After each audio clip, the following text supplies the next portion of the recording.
जी हां, क्या वोट के लिए मर्यादा भूलते जा रहे हैं हमारे नेता? पार्टियां। कांग्रेस ने अपने नए पदाधिकारियों के प्रशिक्षण के लिए पराक्रम नाम से महाअभियान शुरू किया और टैगलाइन दी है विजय सेना निर्माण। 100 दिन चलने वाले इस अभियान के दौरान 700 प्रशिक्षण कैंप आयोजित किए जा रहे हैं और इस दौरान कांग्रेस अपने कार्यकर्ताओं को एक बुकलेट भी बांट रही है। कांग्रेस के इस बुकलेट पर विवाद शुरू हो गया है। 24 पन्नों वाली बुकलेट में कांग्रेस ने लिखा है कि तमाम विपक्षी दलों ने 32 साल तक यूपी को लूटा है। एसपी, बीएसपी और को चोर चोर मौसेरा भाई बताया है। योगी सरकार पर कोविड काल में मिस मैनेजमेंट का आरोप लगाया है और इसे लेकर अब सियासत शुरू हो गई है। सभी दलों ने पलटवार भी किया है।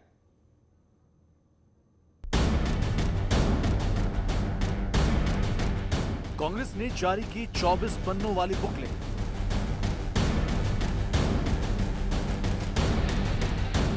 बीजेपी, एसपी, बीएसपी को बताया चोर चोर मौसेरे भाई। 32 साल तक बारी बारी यूपी को लूटने का लगाया आरोप। पिछली सरकारों ने सिर्फ धर्म की राजनीति की है, जाति की राजनीति की है, बेरोजगारी बढ़ाई है, अपराध बढ़ाए हैं। इन सरकारों से मुक्ति चाहिए। उसी के विषय में हम लोगों ने बुकलेट जारी की है और हमें उम्मीद है कि जनता हमें अपना आशीर्वाद देगी।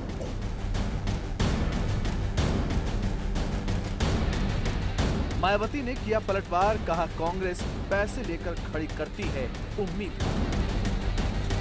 यूपी जैसे कमजोर राज्यों में आसानी से चुनाव लड़ाने के लिए उम्मीदवार तक भी नहीं मिलते।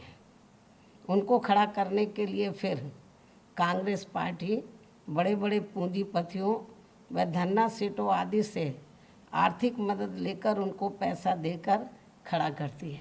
अधिकांश उनको पैसा देकर खड़ा करती है। समाजवादी पार्टी ने कहा अपने गिरेबान में झांके कांग्रेस, याद आएंगे कोयला घोटाला, 2G स्पेक्ट्रम घोटाले। कोयला घोटाला, 2G घोटाला, कितने घोटाले करने वाली कांग्रेस पार्टी आज घोटालों का जिक्र कर रही है।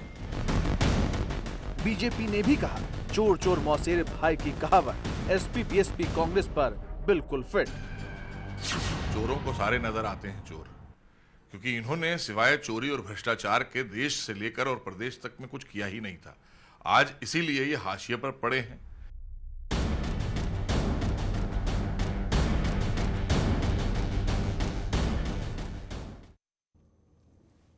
मैं एमएच खान, राजनीतिक विश्लेषक, बीएसपी के प्रवक्ता मेरे साथ जुड़े हुए हैं। सचिन रावत, प्रवक्ता कांग्रेस के जुड़ रहे हैं मेरे साथ। आलोक वर्मा, बीजेपी के प्रवक्ता।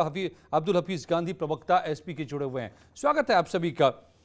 खान साहब, तो एसपी बीएसपी चोर चोर मौसेरे भाई, आज इसी का गुस्सा मायावती जी ने सामने ला करके रखा है। क्या कहेंगे आप?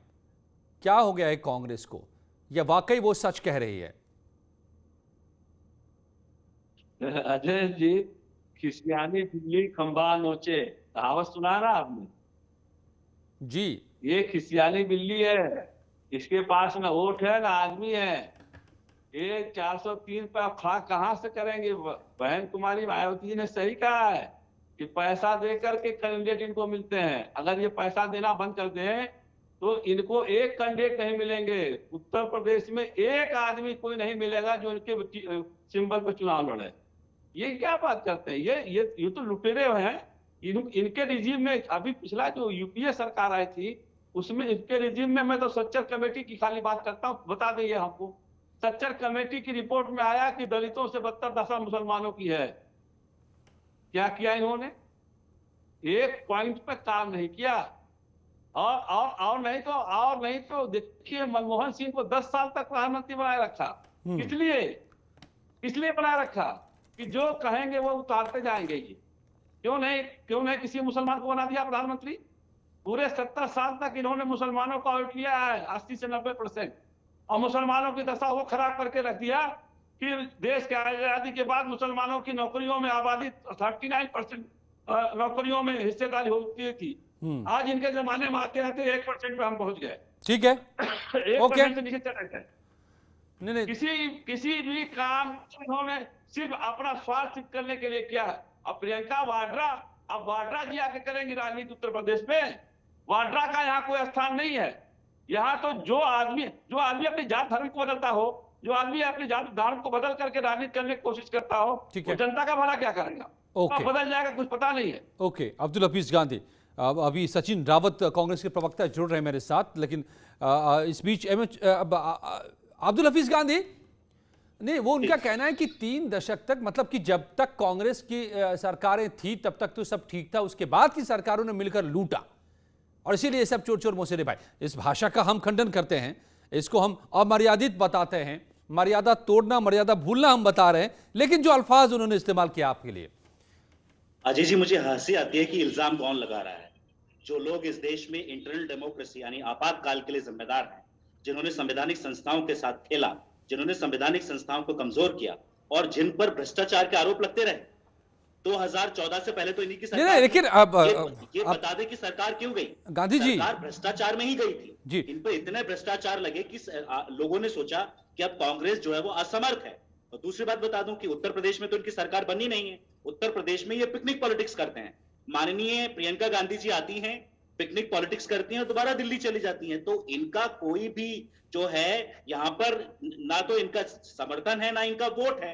ये सिर्फ इल्जाम लगाएंगे और इस तरह की बुकलेट जो है, ये बुकलेट अगर जारी नहीं करेंगे तो क्या करेंगे? खाली वक्त में बुकलेट ही लिख रहे हैं बेचारे। ना ये जनता के बीच जा रहे हैं, ना ये जनता की बातें उठा रहे हैं, ना इनके पास जन समर्थन है। इनका वोट जो है, प्रतिशत जो है वो गिर रहा है। इनकी आप सीटें उठाकर देख लीजिए ना, लोकसभा में 2 सीटें हुआ करती थी, 2019 में 1 सीट हो गई। तो कांग्रेस का कोई भी जनाधार नहीं है, ये सिर्फ इल्जाम लगाएंगे। और लेकिन गांधी जी लगाने के अलावा कर सकता है। अरे गांधी जी, आपने जो जिक्र किया इमरजेंसी का, इमरजेंसी लोकतंत्र पर डाका था बेशक, लेकिन वो कह रहे हैं कि आप लोगों ने खजाने की चोरी की, मिल बांट कर। नहीं, अगर इस तरह के इनके पास प्रूफ हैं तो दें। हमने इतनी बार उत्तर प्रदेश में सरकार चलाई है, आज तक कोई भी सिद्ध नहीं कर पाया। इल्जाम लगाना बहुत आसान है, लेकिन कांग्रेस पे जो इल्जामात लगे हुए थे वो सिद्ध हुए हैं। ओके। जो कोयला घोटाला हुआ है और भी घोटाले हुए हैं इस देश के अंदर, वो कांग्रेस की देन है। और जिन लोगों पर, ये बताइए, छत्तीसगढ़ की सरकार संभल नहीं रही है, पंजाब की सरकार संभल नहीं रही है, इनसे गोवा की सरकार जो है छीन ली गई। ये लोग असमर्थ हैं, हर चीज में असमर्थ हैं। और उत्तर प्रदेश में ये भूल जाएं, ये मुंगेरी लाल के हसीन सपने ना देखें, बस बुकलेट निकालें। लेकिन अच्छा ठीक है, आलोक वर्मा, पहले मैं आलोक वर्मा को ले आऊं। बहुत आप लोग तो लगातार इन्हीं का समर्थन करते रहे थे ना। मैं भी ये भी इसी सवाल के साथ लौट रहा हूं, खान साहब और हफीज गांधी, आप सोचिएगा। और लेकिन आलोक वर्मा, तो ये तो खैर आपके लिए तो अच्छा है, दोनों हाथ में लड्डू है, चाहे ये एक दूसरे पर इल्जाम लगाए तो, मगर क्या ये भाषा सही है क्या? नहीं, दोनों एक दूसरे को अच्छी तरीके, विधानसभा इलेक्शन में समाजवादी पार्टी और कांग्रेस दोनों साथी बने थे। राहुल गांधी जी, मुझे तो पता चला है कि राहुल गांधी जी कहीं जा रहे थे, अखिलेश यादव दिल्ली गए, खींच करके उत्तर प्रदेश लेके आए। राहुल गांधी बीच में खाट सभा भी कर रहे थे, उन्हें पता नहीं कि उत्तर प्रदेश में उनकी खाट खड़ी होने वाली है। अंत में जब इलेक्शन हुआ 11 मार्च 2017 को नतीजा निकल के आया तो कितनी सीटें आई? दोनों की 54 सीटों में सिमट गए कांग्रेसी और समाजवादी पार्टी। बाद में 2 साल बाद 2019 में, ये अलग बात है, समाजवादी पार्टी और बसपा का गठबंधन हो गया। अब कांग्रेस का और समाजवादी पार्टी का क्या हुआ मुझे पता नहीं है, लेकिन अब अगर बुकलेट आई है तो हो सकता है उन्होंने सही तरीके से समझा हो, लेकिन उत्तर प्रदेश की जनता जानती है अच्छी तरीके से। अभी गांधी साहब बता रहे थे समाजवादी पार्टी में क्या हुआ क्या नहीं हुआ। कौन नहीं जानता खनन घोटाला किस तरीके से हुआ? कौन नहीं जानता कि गोमती नदी के किनारे को आपने कहा था कि बहुत निर्मल और स्वच्छ बना देंगे, 1600 करोड़ रुपए खर्च हो गए और काम 60% हुआ। खनन घोटाला पूरी तरीके से पूरे परिवार में जो विघटन की वजह बनी, कौन नहीं जानता कि अमेठी के एक साधारण से मामूली से नेता को आपने किस तरीके से बड़ा मंत्री बना दिया, और उस मंत्री के पीछे कौन लोग, इटावा के लोग शामिल थे, कौन नहीं जानता। किस तरीके से आपके समय में अपराध तो आप होता था। आप कह रहे हैं सिर्फ 2 ही नहीं, बल्कि तीनों हैं भाई, आप ये कहना चाह रहे हैं? नहीं, अब जाहिर सी बात है, सब अच्छी तरीके से जानते हैं। कांग्रेस ने समाजवादी पार्टी के साथ गठबंधन किया था 2017 में, 2019 आया तो समाजवादी पार्टी ने बसपा के साथ गठबंधन कर लिया। सीटें आई कुल मिला के 10 और 5। जनता अच्छी तरीके से इनका चेहरा जानती है। ओके, खान साहब, आप सुन रहे हैं, सिर्फ भाई नहीं, भाई, और ये तो दिखता भी रहा है। आप सभी लोग, आप कह रहे हैं कि वो उन्होंने हवा में घोटाला किया, हवा से लेकर के जमीन तक में, तो साथी में तो थे। 10 साल तक समर्थन कौन दे रहा था किसको?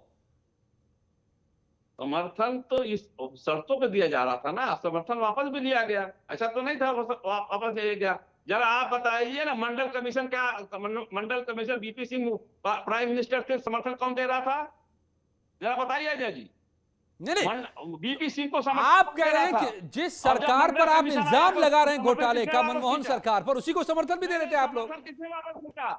जो बैकवर्ड क्लास के लोग हैं उनके साथ इनको पीठ पे छुरा घोंपने का काम किसने किया? भारतीय जनता पार्टी ने किया। ये वही मैंने कहा कि सियानी बिल्ली खम्माल होते पहले अपने गिरेबान में झांक के देखें कि क्या उन्होंने किया है।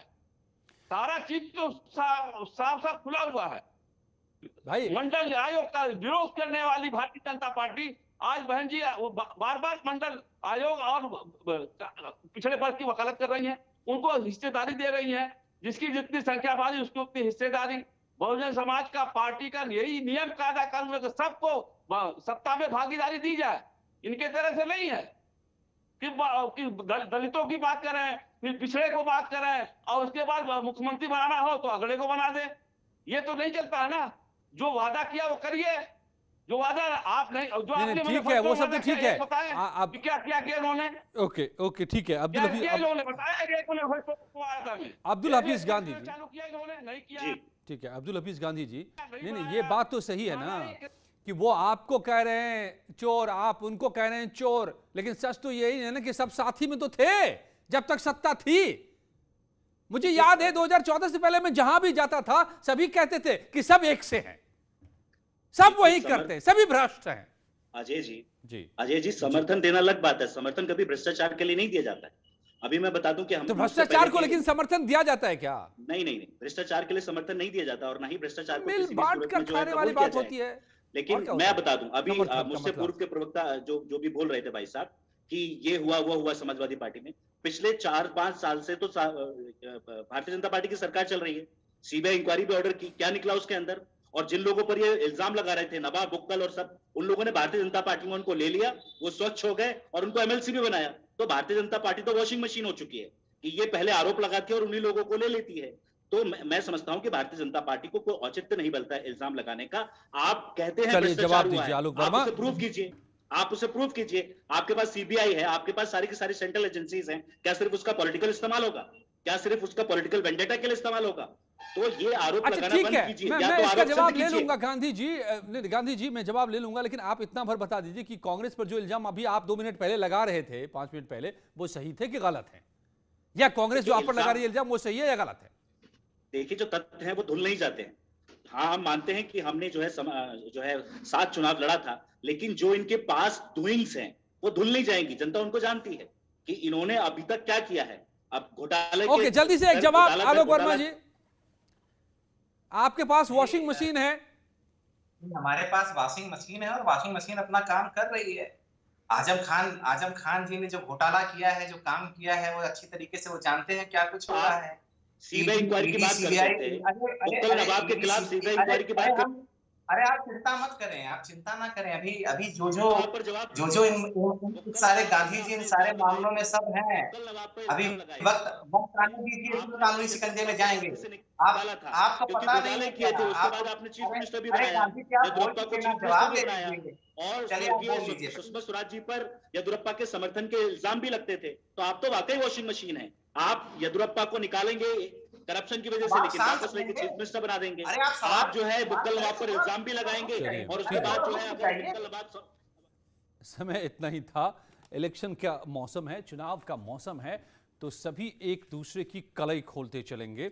भाषा की मर्यादा एक सवाल है, मगर सच्चाई कहां पर क्या रही है इसको अभी देखते चलिए। सभी एक दूसरे के बारे में यूं ही बताते चलेंगे और आप तय करते चलिए। धन्यवाद आप सबका मेरे साथ जुड़ने के लिए। जारी है यहां खबरों का सिलसिला।